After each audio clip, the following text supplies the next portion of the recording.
100 লিটারের একটা deep fridge, যেটা কিনা 100% কুলিং পারফরমেন্স পাবে। ওকে, যেটা কিনা সিঙ্গার ব্র্যান্ডের 100 লিটার ডিপ ফ্রিজ। আউটলুকটা একদমই টোটালি ফ্রেশ আছে। আর ভিতরটা যদি দেখাই, টোটালি পুরো ফ্রিজটাই কিন্তু কমপ্লিট রানিং ফ্রিজ। এটা চালানো ছিল, এই যে ভিতরের বোতলটা এখনো বরফ আছে, কিন্তু এখন আপাতত বন্ধ আছে। 100 লিটারের এই ডিপ ফ্রিজটি, যারা মিনি একটা ডিপ ফ্রিজ করছেন তাদের জন্য রয়েছে আমাদের এই 100 লিটারের ফ্রিজটি। এবং এটা থাকবে একটা খুবই কম মূল্যের প্রাইসে। তো এটা আমাদের সব রেগুলার প্রাইস ছিল 12-13 হাজার টাকা। আজকের আপনার ব্লগ উপলক্ষে এটার প্রাইস থাকছে মাত্র 10,000 টাকা। ভাইয়া 10,000, মাত্র 10,000 টাকায় বিয়সরা পাচ্ছে 100 লিটারের সিঙ্গার ব্র্যান্ডের এই ডিপ ফ্রিজ। 200 লিটারের রেঞ্জ ব্র্যান্ডের একটা ফ্রিজ, যেটা কিনা সম্পূর্ণ ফ্রেশের মধ্যে রয়েছে, 100% কুলিং পারফরমেন্স ওকে রয়েছে।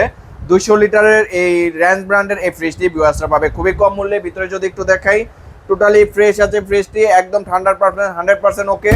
তো বিয়সের জন্য আজকে এটার প্রাইস থাকবে খুবই কম মূল্যে, যেটা রেগুলার প্রাইস ছিল 15,000 টাকা। আজকের ভিডিও উপলক্ষে এটার প্রাইস থাকছে মাত্র 13,000 টাকা। 13,200 মাত্র লিটার। 13,000 টাকায় 200 লিটারের ফ্রেশ কন্ডিশনের ডিপ।